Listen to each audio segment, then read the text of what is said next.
Hackers have infiltrated thousands of internet-connected security cameras that were being used inside schools, hospitals, and several major companies. CBS News Chief Justice and Homeland Security correspondent Jeff Pegues reports. The hackers claim to have breached the feeds of 150,000 internet-connected security cameras, one of which showed this confrontation between hospital staff, security, and a patient appearing to have a medical episode. Other cameras showed what appears to be a hospital intensive care unit, police interrogation rooms, prison cells, community centers for kids, as well as factory and showroom floors of automakers Tesla and Nissan. Till Cotman is part of a group of international hackers claiming responsibility. Or it's just to once again be reminded of just the level of surveillance we're all under. The hackers allege that the company collecting this massive trove of security camera data was an easy target. The hackers say they used a username and password accessible on the internet. In a statement, video security company Verkada said today that it has stopped the hack and is investigating the scale and scope of the breach. The hackers also claim they found cameras hidden in thermostats, defibrillators, and vents. In some cases, able to capture audio as well. This breach demonstrates how one weak password can be an entry point for tens of thousands of vulnerabilities across the camera system. The company targeted by the hackers says that it has now hired 2 outside firms to help with cybersecurity. It says that it is also working with the FBI to try to get to the bottom of how this was able to happen. Lana. One week password. Thanks, Jeff. For more, I'm joined now by CBSN technology reporter Dan Patterson. Hey there, Dan. So how exactly was this hacking group able to pull this off? Hey, good to see you. So this was less of a technical exploit and more just a case of bad cyber hygiene coupled with really bad decision making. The hackers found administrator usernames and passwords. In fact, this super user, this is the top level administrator, stored on an internal subdomain that was exposed to the open internet. This was not encrypted or secured in any way. So it's kind of like if you or I left our Gmail username and password in a text file on Dropbox, and hackers found it and were able to log in, except it's not just that one username and password. It would be like having the username and password for all Gmail accounts.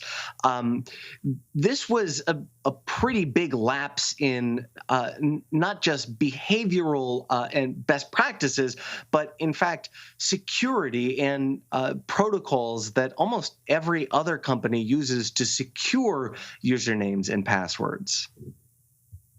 I mean, you see those images, you see how very personal. We have obviously obscured the personal identifying information. But Dan, you were actually speaking with at least one of those hackers in real time as it was transpiring. What did they tell you that they were trying to actually achieve? So this is a loose-knit hacking collective that when they found these exposed not just credentials, but the kind of treasure trove of information that was behind the login, they were, in their words, pretty incensed. They wanted to do a few things. First of all, share with the world just how dangerous, insecure internet-connected cameras are, and they wanted to show that, hey, this company has cameras placed in incredibly sensitive locations, like inside Tesla manufacturing plants, the Nissan car line, and inside ICUs, inside police interrogation rooms, inside prisons. These were live videos that they were able to capture, as well as still images, and in the entire data file for the full list of cameras. So I'm still speaking with the hacker. Her name is Till Cotman in real time. And she says, look, this is an incredibly dangerous exploit. I'm hesitating here because it's not really an exploit. This company was really irresponsible with the way that they secured really sensitive footage. And the company that you're talking about is Verkada, and I'm assuming that the name that you gave us is the hacker's alias or her hacker name, and not actual identifying information.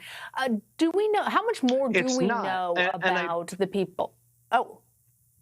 I'm sorry to interrupt you, Lana. It's not. And I spoke with her late last night. She gave me an interview about 10 o'clock Eastern time. She's based in Switzerland.